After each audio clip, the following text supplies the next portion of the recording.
வேறா பொரிச்சாச்சு, சாம்பார் வச்சாச்சு, பாவக்காய் வறுத்துட்டேன், பிள்ளைங்களுக்கு சோறு வச்சுருக்கேன்.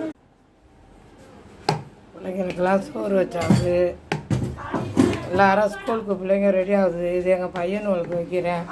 பசங்களுக்கெல்லாம் லஞ்சு கட்டியாச்சு, சாம்பார் வச்சாச்சு, வேறா பொரிச்சாச்சு.